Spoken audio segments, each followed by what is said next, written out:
Hey everybody, I'm happy to say that this is our very last lecture for the summer 2024 class of Drugs and Behavior. We're going to finish up by talking about schizophrenia and antipsychotic drugs.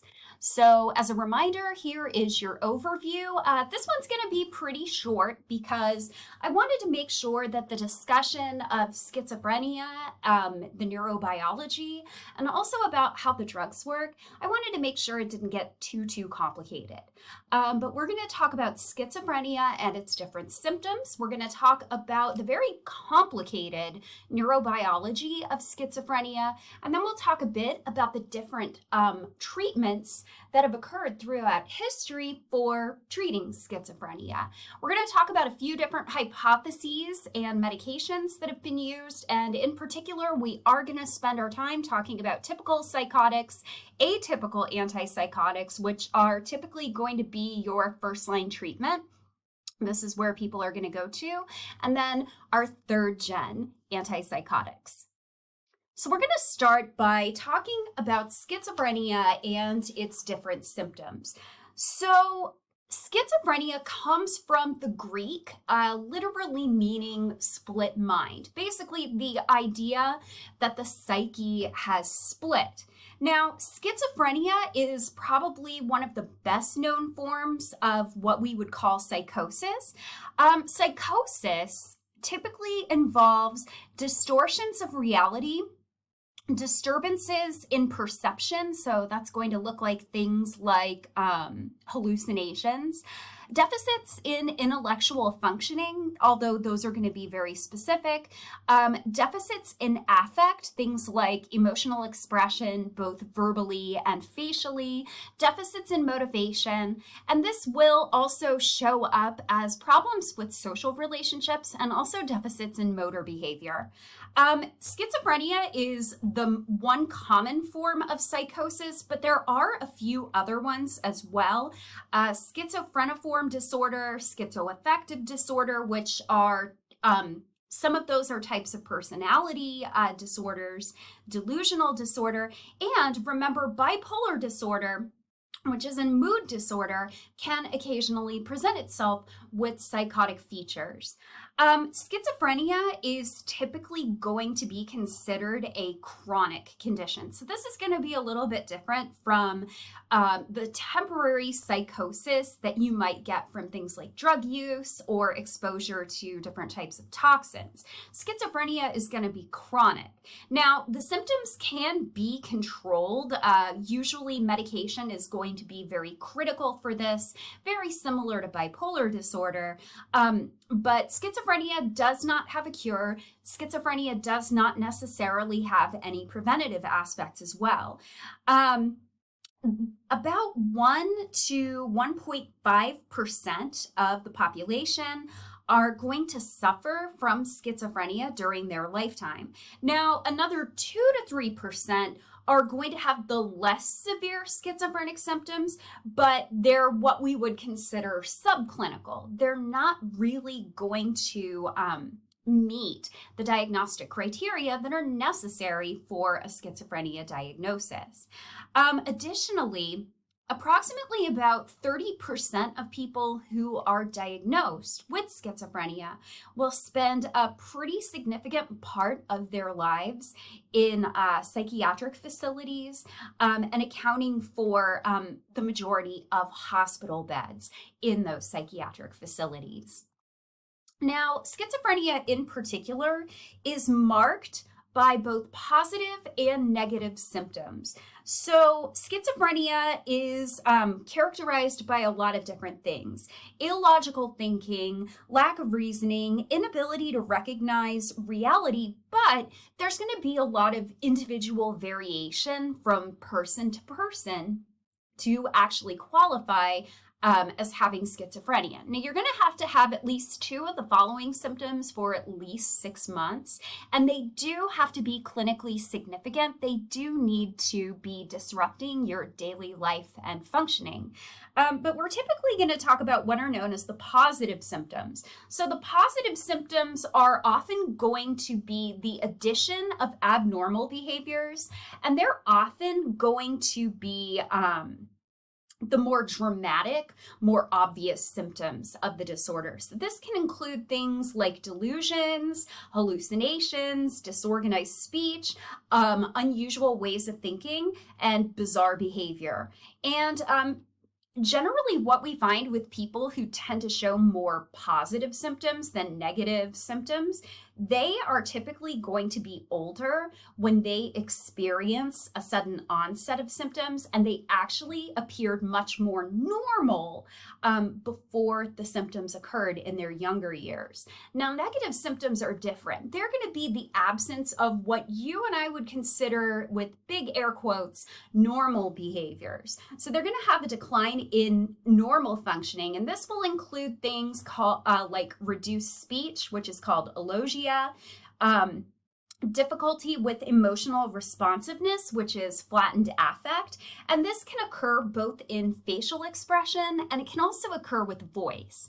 So, for example, as you're hearing me talk right now, it's very obvious that there is a very natural rising and falling pattern of inflection in my voice. You can also tell I'm pretty excited to be teaching this to you. I have a lot of energy in my voice and a lot of positive emotion in my voice.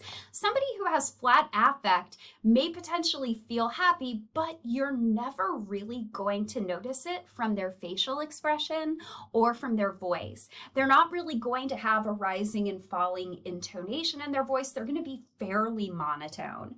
Additionally, there's loss of initiative and motivation, which is better known as avolition, and additionally, social withdrawal and the loss of ability to derive pleasure from things that you would normally find pleasurable, which is known as anhedonia. Now, these are going to be harder to recognize, and you can see that a lot of the symptoms that I've mentioned don't really sound all that different from something like major depression. And so those are kind of the things that you have to see.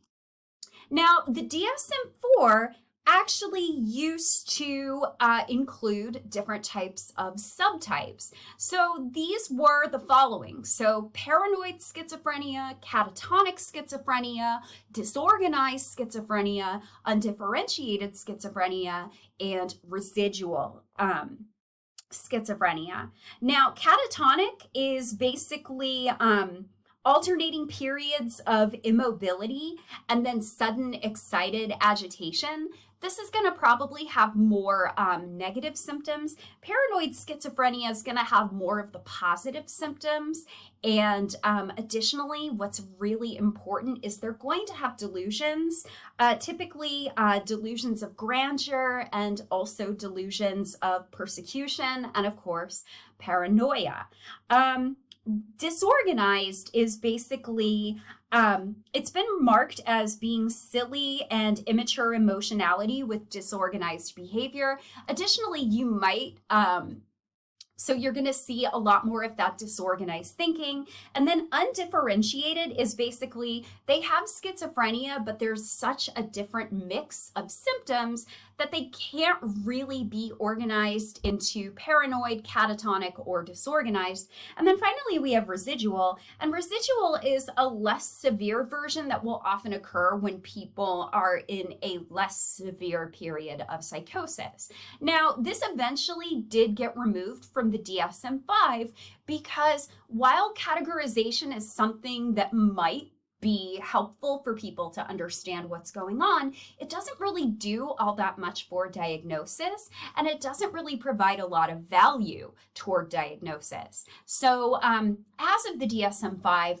we have removed these different subtypes. And additionally, one thing that you do need to know is that for about 30% or 33%, about 1/3 of people with schizophrenia are going to be considered treatment resistant. Your book talks about a few of the different things that can be done and the different types of drugs that can be used for people who are treatment resistant.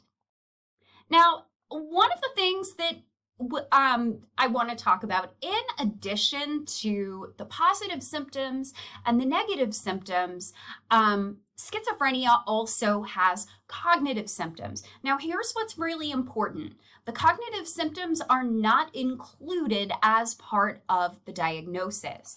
And one of the things that we know is that these will lead to poor long-term outcomes. So one of the major problems with schizophrenia is that people have difficulty filtering out irrelevant information. Your book refers to this as a sensory gating deficit. So oftentimes what this is going to look like is people with schizophrenia are going to have poor working memory capacity.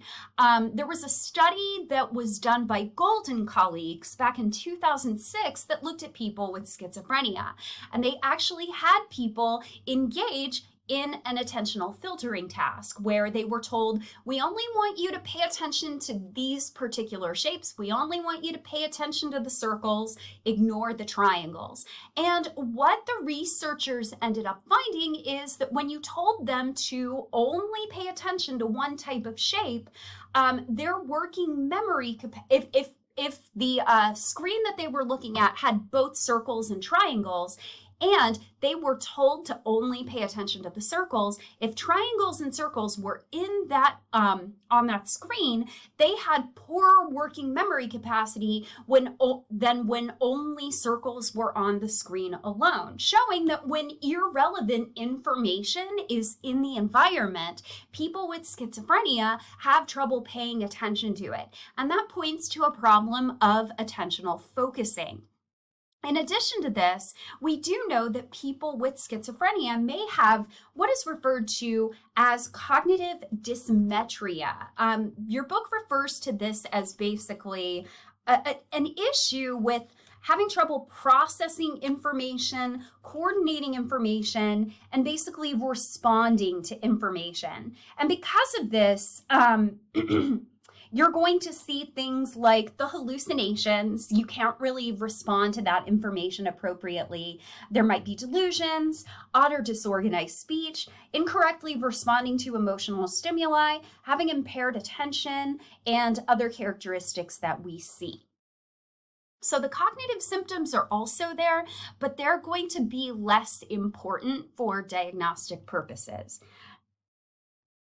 Now, one thing that I will mention with those long-term outcomes, these are what are known as functional outcomes. So basically, functional outcomes are about your ability to basically exist and be included in a community, behaving normally in different types of situations, and being able to employ appropriate psychological and social skills. And you can kind of see that for people that struggle with schizophrenia, with these positive, negative, and cognitive symptoms, that schizophrenia generally has pretty poor functional outcomes. They have difficulty holding down a job. They have a lot of problems maintaining good hygiene and basically forming social connections with other people. So I want to talk a little bit about the etiology and the demographics of people with schizophrenia.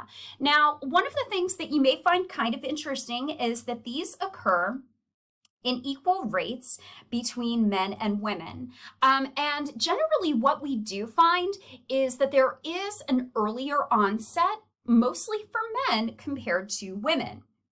Now, most symptoms of schizophrenia are going to be diagnosed between the late teens and the early 20s, although some people may have it as early as childhood. But one of the things that we find is that there are some gender differences in terms, or rather there are some sex differences in terms of when diagnoses occur. So one of the things that we find is onset of schizophrenia is typically going to be highest in early adulthood for both sexes, both people who are assigned male at birth and people who are assigned female at birth. But we're going to see too, for men, the onset is going to decrease pretty rapidly with age, and the onset for women will be lower until about the age of 35 into 40, around that menopausal period. And it's been argued that this could be because of hormonal aspects, but we're not entirely sure.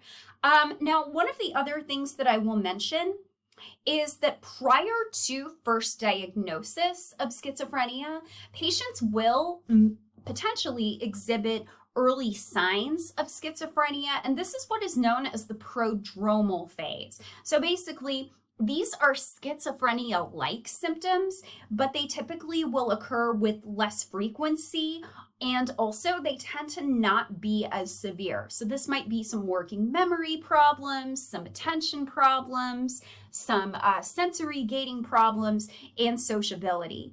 And it's the attention impairments that do seem to be the most predictive of the prodromal phase. That's greater likelihood of schizophrenia occurring. Now, here's the genetics behind this. So this actually comes from your textbook. You can see the concordance rates here. And so here's the general population schizophrenia. You can see that that's about 1%. A husband or a wife of somebody who has schizophrenia is about 2%. Cousins is 2%. Uncles and aunts, about 2%. Nephews and nieces is 4%. Grandchildren is 5%. Half siblings are 6%. Remember that half siblings and grandchildren, they share about 25% of the same genes. Children are about 13%. This part is kind of interesting. Both children of mothers with schizophrenia or adopted by mothers with schizophrenia are about 17%. Siblings are about 9%, so that's again about 50% of the same genes. Dizygotic twins about 17%, parents 6%. Monozygotic twins is only about 48%. And that's really the highest percentage. But if both of your parents are schizophrenic, you have about a 46% chance. So there's a pretty strong genetic link here, but it's still only about 50%, indicating that there's some other stuff going on here. Now, let's kind of talk about the neurobiology of schizophrenia. And the effects of schizophrenia on the brain are incredibly complex. I have consulted with 2 different textbooks talking about this, and generally what we kind of see is that it's really complicated. We do know that there are some genetic abnormalities, there's some structural abnormalities, in particular reduced brain volume, shrinkage of dendrites, and most importantly, there seems to be an issue with connectivity in the brain. Now, genetically speaking, the one that we will be talking about the most is what is called the disrupted in schizophrenia 1 gene. Researchers found that there's an association between these abnormal genes and occurrence of schizophrenia in both people in Scotland and people in Finland. And so it does seem to kind of play a role here. However, I want you to remember that despite the fact that this gene has been identified, it's not the only gene implicated. And remember that there is only a 48% concordance in monozygotic twins, meaning the genetics are not the only thing happening here. Now, there are a lot of different alterations in brain structure. So brain imaging techniques have largely found some different structural abnormalities. A lot of studies, but not all, do show atrophy of the brain and enlargement of the ventricles. Not everybody finds this. Additionally, other areas that have shown reduced volume, particularly the left side of the brain, include the frontal lobe, the thalamus, and potentially the temporal lobe and the hippocampus, depending on the study. We also do find that there is reduced volume in the left thalamus, which is really important because the thalamus is basically your brain's sensory relay station. And this might potentially, the loss of volume in the frontal lobe and the loss of volume in the thalamus might explain why hallucinations happen. And by the way, most of these hallucinations tend to be auditory in nature. Usually these hallucinations are going to be very negative thoughts that are insulting the person or commanding them to do something. But typically, one interesting theory that I've always heard that I think is really interesting is it's the frontal lobe's job to basically tell you, hey, this thing that I'm hearing in my head, that's my own thought. I tagged that. And if you have reduced volume in the left frontal lobe and you talk to yourself, you may not have the ability to basically tag that thought and go, it's me. So one theory that I've heard about schizophrenia that I find really interesting is that these people are actually engaging in a lot of negative self-talk, but they can't realize that it's specifically coming from them. And so it kind of feels like a disembodied voice. So the fact that the frontal lobe and the thalamus might play a role here, that might explain why hallucinations happen. Additionally, we do find that there are some altered connections, some poor networking going on between the thalamus and other structures, and it's been consistent with what is referred to as the neurodevelopmental hypothesis. Now, you might be familiar with other neurodevelopmental disorders such as autism spectrum disorder. And in fact, your textbook tries to draw a connection between the two disorders, but given that I'm autistic, that's kind of, I don't want to touch that. It feels a little more complicated than that. But a neurodevelopmental hypothesis basically says that something's going on in the nervous system's development. Something happened that was not standard operating procedure. So this abnormal development leads to irregular networking and signals in the brain, and thus we end up with schizophrenia. Genetics can cause changes in neuron growth and development. This is going to affect the synapses that develop in the brain and myelination of axons, and as a result, this could potentially change how the brain operates.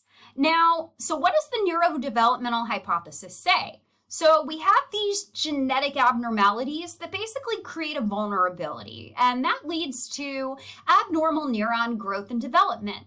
And over time, this is kind of an epigenetic thing, the environment that you find yourself in and this abnormal growth. We get the prodromal phase. We get this non-specific behavioral change reminiscent of schizophrenia before finally developing from those environmental factors.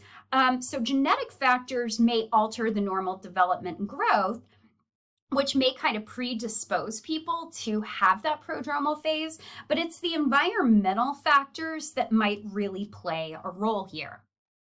So now we're going to talk about the history and the treatments for schizophrenia. So the first clinical diagnosis was in 1871 by Ewald Hacker, and he referred to this as schizophrenia. And this was over time, so this was in 1871. By 1893, another researcher termed this dementia praecox. And part of the reason that they termed it that was because, as I kind of mentioned, schizophrenia has a lot of cognitive symptoms, and this leads to cognitive declines. And so when people observed this in very young people, they were like, oh, this looks like the decline that we tend to see in different types of dementia. Now, later on, this was finally termed schizophrenia by Eugene Bleuler, and the reason that he termed it that, again, remember that schizophrenia basically means splitting of the mind or splitting of the psyche. And additionally, even though there are these cognitive deficits, remember that diseases like different types of dementia, including Alzheimer's disease, they are progressive diseases. That dementia gets worse and worse and worse, and the cognitive deficits get worse and worse and worse. And we don't see this persistent cognitive decline. The cognitive decline is bad in people that have schizophrenia, but it's not necessarily getting worse over time. Now, at the time, there wasn't really a very clear biological cause for why this happened. And so a lot of people started focusing on the environment that children grew up in as playing a role. And probably one of the most famous and I should say infamous and most notorious supposed causes of schizophrenia was the concept of a refrigerator mother. Basically, a mother that was cold, that was not receptive to her children, were more likely to have kids grow up with schizophrenia. So basically, bad parenting was causing this problem. And thankfully, this is something that the psychological and the psychiatric community has really tried to make sure to just throw in the bin, because blaming psychological disorders on bad parenting, these are biopsychosocial things. So what were some of the earliest treatments for schizophrenia? Well, generally, because we didn't understand it very well, it was pretty grim. Generally, people who were mentally ill, including people with schizophrenia, were often going to be in huge mental hospitals. Oftentimes, they were going to be confined in straitjackets, and they might be isolated, which we know generally is not going to make your psychological symptoms much better. Restraints, like that confinement, potential exposure to ice baths or to induce fevers. What also was incredibly common at the time was shock therapy, basically the idea of trying to induce seizure activity into a person. And that was either going to occur by massive quantities of insulin, which is known as insulin shock therapy, and then later electroconvulsive shock therapy. And also at the time, lobotomies were also potentially ways to treat. Although, once again, I would like to remind you that lobotomies were basically untested before people started putting them into practice. There were no pilot tests for this. There was just, let's damage part of the frontal lobe and see if it works. And really, of all of the different older treatments that were used to treat schizophrenia, only electroconvulsive shock therapy is still used, and it's much, much safer than it was in the 40s and the 50s. And typically, you would only use electroconvulsive therapy if medication is not working. Now, we're going to talk about the first antipsychotic. And this is one of our typical antipsychotics, and that was chlorpromazine.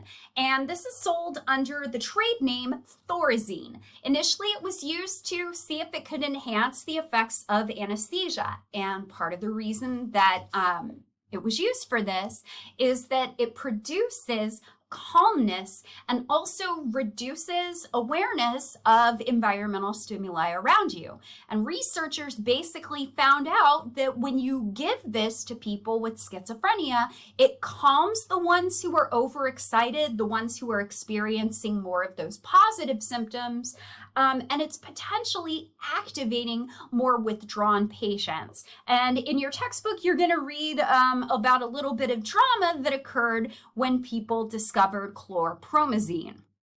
So now we're going to finish up by talking about the different theories of neurotransmission in schizophrenia. So you might be familiar with the dopamine hypothesis of schizophrenia. And the short version that you will often hear me talk about in my other classes is that there's too much dopamine circulating in parts of the brain. But if we want to make this a little bit clearer, what's really going on is that there is too much dopamine in limbic areas, particularly areas like the thalamus, although it is not part of the limbic system, and also too much dopamine in the amygdala, and that's creating those positive symptoms. So the delusions, which are often negative, that somebody's trying to control you, that somebody is trying to persecute you, those all have negative content, which might point to the amygdala as being the source. To a lesser extent, what we know is that there is probably too little dopamine in prefrontal areas, potentially contributing to those negative and cognitive symptoms. And the evidence that we have for the dopamine hypothesis is that most antipsychotics that we're going to talk about are antagonists for the D2 dopamine receptor. Additionally, when you give people in controlled environments mass quantities of amphetamine, it often will create psychotic symptoms like hallucinations and delusions. But you may not know that there's also the glutamate hypothesis. And researchers have found that in addition to there being too much dopamine in some areas and too little dopamine in other areas, we do find that there's less glutamate that is circulating in the cortex and in the limbic system. And so glutamate, just as a friendly reminder, is an excitatory amino acid neurotransmitter. And we do actually, the evidence that we have for this is looking at people who have overdosed or people who are taking PCP and ketamine as part of research studies. They're usually taking things that affect glutamate and they reduce glutamate. Both PCP and ketamine reduce glutamate, and as a result, the users will often exhibit symptoms similar to negative and cognitive symptoms. Remember, PCP and ketamine are dissociative anesthetics, so people are going to dissociate. They are going to withdraw. So, knowing both of these hypotheses, how do we treat schizophrenia? So here is a list of different antipsychotics. Probably the ones that I would expect you to know the most are chlorpromazine or thorazine, which is a typical antipsychotic, haloperidol, which is also a typical antipsychotic. And then we have our atypical antipsychotics. In particular, you might want to know olanzapine or Zyprexa, risperidone, which is Risperdal, and quetiapine or Seroquel. And then finally, we are going to talk, and clozapine, but we're going to talk about a third generation atypical antipsychotic, but it's going to work a little bit differently than the other atypical antipsychotics. We're going to talk about aripiprazole or Abilify. So the first medications to treat schizophrenia are typical antipsychotics. These are going to be your first generation antipsychotics. They're also known as neuroleptics. And so typical antipsychotics include chlorpromazine and haloperidol. And basically, they're antagonists and block dopamine from making contact at the D2 receptor. And what we find is that they're really good at reducing those positive symptoms. They're really good at reducing hallucinations. They're really good at reducing delusions, but they aren't really doing that much for those negative or cognitive signs. So one of the things that we're going to see is that we've kind of moved away from typical antipsychotics really being that first line treatment. They might be useful for some people, but we want to start with the atypical antipsychotics first because really this is really only going to work if you mostly have positive symptoms. Additionally, typical antipsychotics are also associated with a host of different side effects. So first of all, they have what are known as extrapyramidal side effects or EPS. This is going to include things like tremor, rigid muscles, involuntary movements, and this can be incredibly debilitating. So part of the reason that this happens is because when you block dopamine, remember that one of the major dopaminergic pathways is the nigrostriatal pathway. This starts in the substantia nigra, and it terminates in the basal ganglia. As a result, the basal ganglia is really important for movement, so you're going to look very similar to somebody who has Parkinson's. Movement is going to be incredibly difficult. Now, that's part of the reason why people really don't want to prescribe typical antipsychotics. In addition to this, long-term usage may result in tardive dyskinesia, which is basically a motor disorder that affects the muscles of the face. That may include things like facial tics, involuntary movements of the jaw like chewing or teeth grinding, lip licking, lip smacking. And what's interesting is that these may not occur until well after somebody has stopped taking the medication. In addition to this, we have neuroleptic malignant syndrome. Basically, this looks really similar to the flu. You're going to have sweating and fever. You might have blood pressure changes, problems with your autonomic nervous system, and things like that. These are life-threatening, and typically these are going to occur very early on, and you're going to see those extrapyramidal side effects as well. Additionally, we have hyperprolactinemia.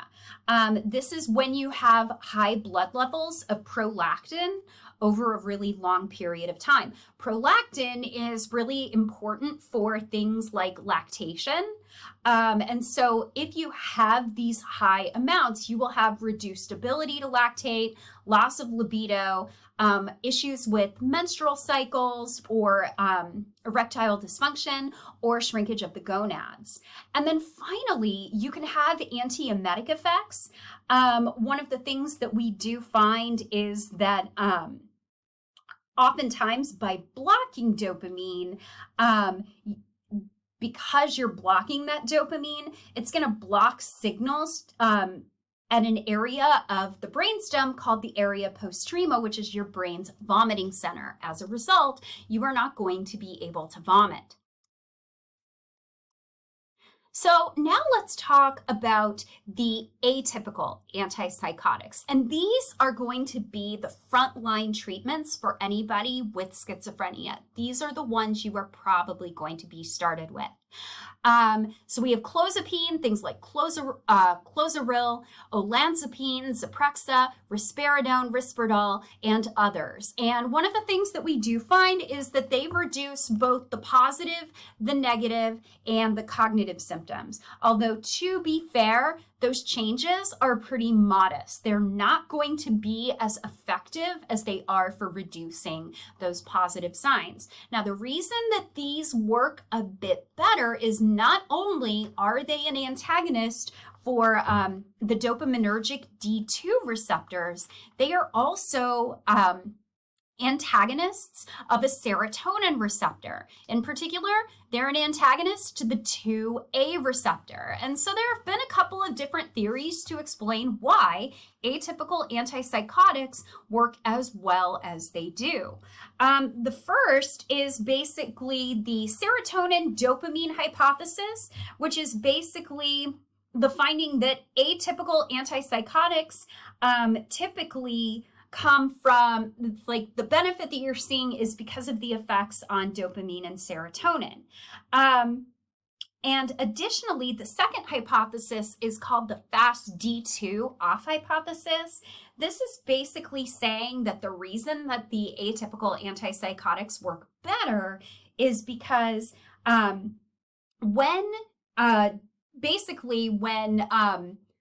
when the drug arrives to the receptor, it very quickly removes any bound dopamine. So it gets dopamine off of those D2 receptors much more quickly. You get a rapid dissociation of the antipsychotic from that receptor. Typical antipsychotics are slower to dissociate from the D2 receptor. They don't block So atypical antipsychotics, as a result, they don't block D2 receptors as quickly as they block, or as long as typical antipsychotics do. So that's been another potential explanation for why atypical antipsychotics tend to work better for all of these signs. Now, because they don't stay on the D2 receptors as long, and because they're also working on serotonin, we do find that there is less risk for the typical antipsychotic side effects. You don't have to worry as much about EPS or tardive dyskinesia or prolactinemia. Those still might be things to consider because, again, you are blocking dopamine, but you're not going to see them as much. However, we do know that they are associated with weight gain. And in particular, because they are associated with weight gain, they do actually run the risk of developing type 2 diabetes as a result. So it's kind of important to watch your weight as you are taking this drug because weight gain does increase your risk of type 2 diabetes. Additionally, there are some potential cardiovascular effects. And then there's also agranulocytosis, which is basically a reduced blood cell count.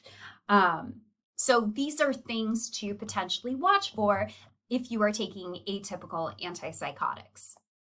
Now, your book has a pretty helpful comparison chart here between typical antipsychotics and atypical antipsychotics. And so be aware of all of these different things. Make sure that you're looking at the difference between the two for symptoms, extrapyramidal side effects, the likelihood of tardive dyskinesia, and mechanisms of action. Now, one of the things that I will mention is that antipsychotic drugs, in particular atypical antipsychotics, don't just work on dopamine. They do work on a variety of different things. They're antagonists to norepinephrine receptors, particularly alpha 2. We've already seen that they affect dopamine and that they affect the 2A receptor. They also block histamine receptors, so we know that antipsychotics can cause drowsiness, weight gain, and the risk of type 2 diabetes.